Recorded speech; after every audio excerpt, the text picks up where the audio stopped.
بسم اللہ الرحمن الرحیم. ہارون رشید عرض کر رہا ہوں. السلام علیکم ورحمۃ اللہ وبرکاتہ.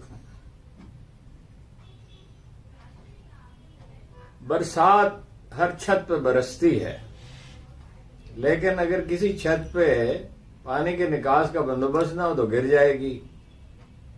اس وقت یہی صورتحال ہے. بارش برس رہی ہے، نکاس کا بندوبست نہیں ہے. ہر روز ایک خرابی کی خبر آتی ہے. 6 دن پہلے 2 واقعات ہوئے. ایک نواز شریف ڈپریشن کا شکار ہو گئے اور انہوں نے تنہائی اختیار کرنے کا فیصلہ کیا. یہ تو ہم لاہور کے سب اخبار نویس کہہ رہے ہیں. 6 دن ہوئے ہوں گے، 5 دن ہوئے ہوں گے، اور وزارت عظمیٰ سے دستبردار ہو گئے. اور 6 دن پہلے ایک واقعہ جو ہے وہ بشرا بی بی کی والدہ محترمہ نے بتایا ہے کہ انہیں کھانے میں کوئی ایسی چیز دی گئی جس سے ان کا معدہ جل گیا. انہوں نے لفظ یہی استعمال کیا، جل گیا. اور 6 دن سے انہوں نے کچھ کھایا نہیں ہے. اور ظاہر ہے وہ بھی مطلب ایسا لگتا ہے کہ ذہنی الجھاؤ کے شکار ہیں، ورنہ یہ کہ ایسی حالت میں ڈاکٹر کو طلب کرنا چاہیے. اور اگر اجازت نہیں دی گئی تو عجیب بات ہے. روز کوئی بری خبر آتی ہے پاکستان کے بارے میں، اور یعنی بحران جو ہے، بری سے مراد یہ نہیں ہے خدا نخواستہ کوئی برف گر رہی ہے، یعنی سب پیشین گوئیاں اور سب تجزیے یہ بتا رہے ہیں کہ خرابی بڑھ رہی ہے، اور خرابی کرنے والوں کو اس کا احساس نہیں ہے کہ نتیجہ کیا ہوگا. دنیا بھر کا میڈیا چیخ چیخ کر کہہ رہا ہے کہ پاکستان کے الیکشن میں جعل سازی ہوئی ہے، اور دنیا بھر کے ممالک، پہلے بھی میں نے عرض کیا تھا، امریکہ، برطانیہ، جرمنی، فرانس، سب کہہ رہے ہیں. اور دنیا بھر میں انسانی حقوق کی تنظیمیں بھی پکار رہی ہیں، یا غزہ کے بارے میں ایسی خبریں آ رہی ہیں، چیخ رہی ہے دنیا، یا پاکستان کے بارے میں چیخ رہی ہیں. چند چیزوں پہ اتفاق رہا ہے. ایک یہ کہ عمران خان از دی موسٹ پاپولر لیڈر. اس سے میرے ذہن میں یہ بات بھی آئی کہ کسی انٹرنیشنل اس سے اپنا سروے کرنے والے معتبر ادارے سے پاکستان میں اگر سروے کرایا جائے تو میرا خیال ہے کوئی 70-80% لوگ کہیں گے کہ عمران خان ہے موسٹ پاپولر، اور کو 5-7%، 10% نواز شریف، کوئی باقیوں کا بھی یہی حال ہوگا. ملک میں ہنگامہ ہے. بلوچستان کی 4 پارٹی ہیں. ڈاکٹر عبد المالک صاحب کی بلوچستان میں، ڈاکٹر عبد المالک صاحب کی، اختر مینگل صاحب کی، اپنا عبدالصمد اچکزئی کی، اور کون سی ہے، یہ ہزارہ گروپ ہے. سب کے سب احتجاج پہ ہیں. شاہراہیں بند، آخری وقت پتہ کیا تھا تو شاہراہیں بند، اور جناب مارکیٹیں بند. پیر پگاڑا نے اعلان کر دیا ہے حیدرآباد بائی پاس پہ دھرنے کا. اور ٹسوری صاحب گئے. ٹسوری صاحب کسی زمانے میں ان کے وہ ہوتے تھے اعزازی سیکٹری، اور ان کی کسی نے نہیں سنی. اطلاع یہ ہے، اور بڑے لوگ گئے، انہوں نے کسی کی نہیں سنی. ان کا مزاج ایسا ہی ہے پیر صاحب کا، سنیں تو ہر ایک کی سن لیتے ہیں، اور ڈٹ جائیں تو ڈٹ جائیں. 2 صوبائی اسمبلی کی سیٹیں انہوں نے سرنڈر کر دی. اس سے بھی بڑی خبر یہ ہے، اور جو ناقابل یقین لگتا تھا کل تک، بلکہ اگر کوئی کہتا کہ ایسا ہو جائے گا تو لوگ اسے دیوانہ سمجھتے، کہ مولانا فضل الرحمان نے کہا کہ پی ٹی آئی سے بات ہو سکتی ہے، اور پی ٹی آئی والے ان کی خدمت میں پہنچ گئے اور انہیں حکومت میں شمولیت کی پیشکش کر دی. جماعت اسلامی سے بات ہو گئی پی ٹی آئی کی، پھر بگڑ گئی، پھر بات اب بن رہی ہے. سراج الحق صاحب مستعفی ہو گئے ہیں. موسٹ پروبیبلی نعیم الرحمان جماعت اسلامی کے امیر ہوں گے. یہ تو خیر ان کے ووٹر فیصلہ کریں گے، ہم تو اپنا اندازہ بتا رہے ہیں. وہ جس کو چاہے منتخب کریں. مطلب جماعت اسلامی میں لابنگ تو ہو نہیں سکتی، نہ الیکشن میں دھاندلی ہو سکتی ہے. اور نعیم الرحمان وہ ہیں کہ جب جماعت اسلامی کی قیادت عمران خان سے رابطے میں بالکل نہیں تھی، جو بھی اس کے اسباب ہوں، جو وہ ظاہر ہے اپنی پالیسی ہر پارٹی خود بناتی ہے، تو نعیم الرحمان کراچی سے آئے تھے اور عمران خان سے مل کے گئے تھے. وہ زیادہ حقیقت پسند ہیں، زیادہ محنتی ہیں، اور وہ ایک یونیک آدمی ہیں. 4 بھائی ایک کمرے میں رہتے تھے کرائے کے، پھر 4 کی شادیاں ہو گئی، اب 4 کمروں میں رہتے ہیں. اور ان کے پاس ایک سکوٹر ہے، اور اس سکوٹر پہ وہ دفتر جاتے ہیں، اور صبح سے رات گئے تک کام کرتے ہیں. اور جماعت اسلامی میں انہوں نے نعمت اللہ خان کے بعد پہلی دفعہ بیداری پیدا کر دی. تو وہ اگر امیر بن جاتے ہیں، فرض کیجئے، دوبارہ میں کہتا ہوں کہ بھئی ہمارا مسئلہ نہیں ہے یہ، جماعت اسلامی کا نظام ایسا ہے کہ اس میں ایک خودکار نظام ہے، اس میں جو آدمی ایکسیپٹیبل ہوتا ہے وہ تو وہ یہ بدل جائے گا.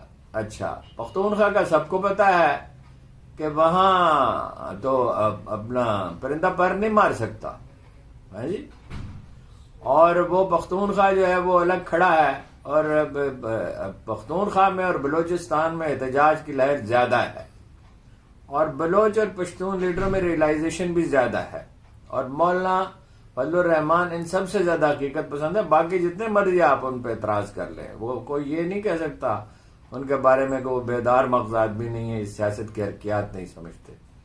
نواز شریف صاحب ہار گئے ہیں اور بہت بری طرح ہارے ہیں، اور دھاندلی اتنی ہولناک ہے کہ یہ یہاں تک اب اطلاعات ہیں کہ جب رزلٹ جو ہے وہ ان کے حق میں آنا شروع ہوا پی ٹی آئی کے، تو کچھ لوگ داخل ہوئے اپنا ریٹرننگ افسروں کے کمروں میں، اور ان کے پاس پہلے سے بیلٹ پیپر تھے، اور ان کو روکنے کی کوشش کی، وہ دھکے دیتے ہوئے اندر داخل ہو گئے، کہیں 4 کہیں 6 کہیں 10 کہیں 12 کہیں 14. اور وہ بیلٹ پیپر کہاں سے آئے تھے؟ بیلٹ پیپر کا تو سیریل نمبر ہوتا ہے. اب یہ اس کی تحقیقات ہونی چاہیے. یہ ساری خبریں سننے کے بعد آپ مجھ سے پوچھیں گے بھئی یہ تو ہولناک خبریں ہیں، میں ہر کوئی سناتا ہے، تم حل تو بتاؤ، کوئی حل تو بتاؤ. میں بھی یہی سوچ رہا تھا بھئی حل کی طرف جانا چاہیے. چنانچہ میں نے ان لوگوں سے مشورہ کیا جو صاحب الرائے ہیں، یعنی دیانتدار بھی ہیں اور سوجھ بوجھ بھی رکھتے ہیں، اور ذاتی غرض نہیں رکھتے، ذاتی غرض نہیں پالتے. انہوں نے کہا، ایک صاحب نے کہا کہ بھئی معاملہ اگر حل کرنا ہو تو سادہ ہے، اگر لین دین کا جھگڑا ہو تو آدمی بیٹھتے ہیں، بیچ میں ایک ثالث بیٹھتا ہے اور فیصلہ ہو جاتا ہے. ان دس کیس عدالت ثالث ہے، اور ثالث کا تو اختیار نہیں ہوتا، عدالت کا تو اختیار بھی ہوتا ہے. یہ چیف جسٹس صاحب کو سوجی کیا ہے کہ جی وہ کہتے ہیں کہ جی فوج ہے کاروبار نہ کرے اور یہ نہ کرے اور وہ نہ کرے. یہ کوئی ہنگامی مسئلہ ہے؟ فوج کے یہ کیس وہ 6 مہینے بعد بھی ٹیک اپ، یا 20 سال پہلے کا 40 سال پہلے کا کیس ٹیک اپ کرتے ہیں، یا وہ کرتے ہیں جو 6 مہینے بعد ٹیک اپ کیا جا سکتا ہے. بھائی فوج کے کاروبار کا جو مسئلہ ہے اس میں بحث کر لیں، اور اس میں جو ہے جس ضابطوں کی پابندی نہیں ہو رہی وہ پیرامیٹرز طے کر دیں، فلاں کاروبار آپ کر سکتے ہیں، فلاں نہیں کر سکتے، اس کے یہ طریقے ہوں گے. حتیٰ کہ اگر ان کو کوئی جرمانہ عائد کرنا چاہیں 10 کروڑ پر جرمانہ بھی ادا کرتے، اگر قانون میں اس کی جو قانون کہتا ہے وہ کریں. اس وقت سو موٹو کیوں نہیں لیتے؟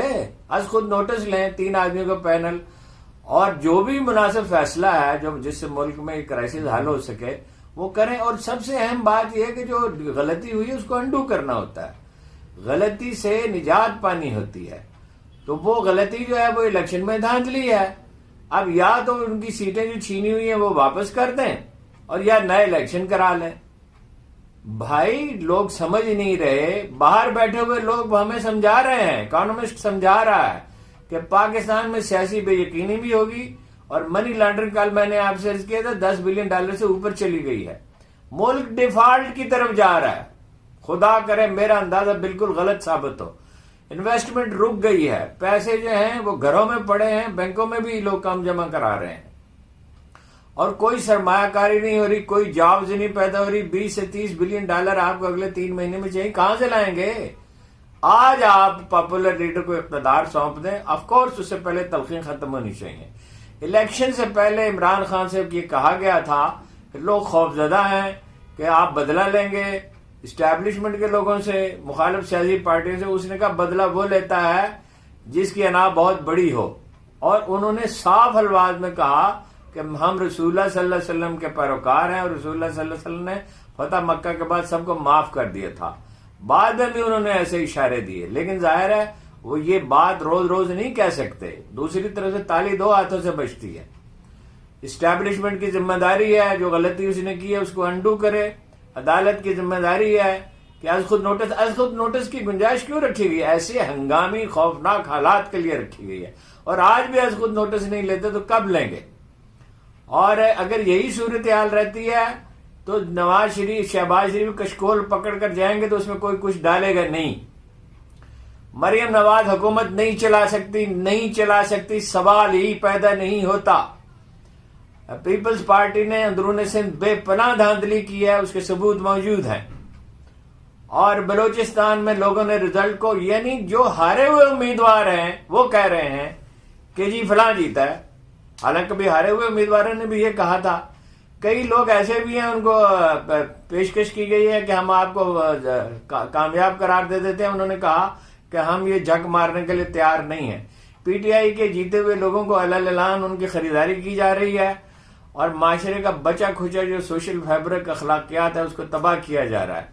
یہ بربادی کا راستہ ہے، تباہی کا. جیسے سیلاب ہو اور بند باندھنے کی بجائے آپ اور جناب اس میں اضافہ کسی طرح کریں اور اس کو راستہ دیں کہ وہ شہر کی طرف بجائے اس کا ڈیزرٹ کی طرف رخ کرنے کے اس کا شہر کی طرف رخ پھیر دیں. اس وقت عدالت کو انیشیٹو لینا چاہیے، سیاسی جماعتوں کو باہم بات کرنی چاہیے. پی ٹی آئی پیر پگاڑا سے بھی بات کرے، جیسے جماعت اسلامی سے کیا، مولانا فضل الرحمان سے کیا، ان کے دھرنے میں شریک ہو. جماعت اسلامی سمیت بلوچستان کی پارٹیوں سے بھی بات کرے. سب لوگ جو ہیں جو ملک کو بچانے کے خواہش مند ہیں، اور جو لوگ اس وقت ملک کو بچانے کی کوشش کریں گے وہی عوامی تائید پائیں گے. اور جو لوگ مسائل پیدا کریں گے انہیں قوم مسترد کر دے گی. اور ممکن ہے کہ اتنا اشتعال ہو کہ یہ جو ہفتے کو پتہ چلے گا. اور اگر ہفتے کو پی ٹی آئی کا احتجاج مثالی نہ ہوا تو چند دن کے بعد ہو جائے گا.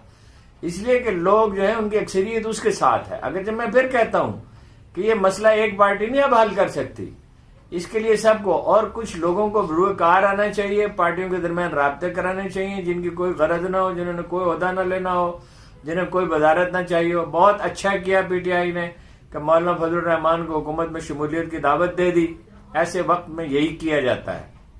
اور بے شک ان کا کوئی ایم پی ہو یا نہ ہو، ان کے حامی تو موجود ہیں نا بھائی، 10-15% ان کے ووٹ ہیں. ان کو شامل کریں، جماعت اسلامی کو شامل کریں، مجلس وحدت المسلمین کو شامل کریں. یہاں ایک اور بات میں کہنا چاہتا ہوں، خدا ان لوگوں پہ رحم کرے. میں سخت لفظ نہیں استعمال کرنا چاہتا جس کو شیعہ سنی مسئلہ بنا رہے ہیں. کوئی شیعہ سنی یہاں نہیں ہے، یہاں سب پاکستانی ہیں. پاکستان بنانے میں شیعہ اتنے ہی بلکہ وہ باقیوں سے زیادہ متحرک تھے، اور بریلوی بھی متحرک تھے، اور اہل حدیث بھی مل گئے تھے، اور دیوبند کا بھی ایک حصہ مل گیا تھا. تو یہ فتنہ پروری کا وقت نہیں ہے.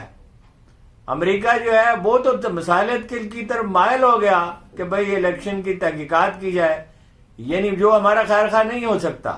چینی الیکشن سے پہلے کہہ چکے ہیں. تو وہ ہوش کے ناخن لیں.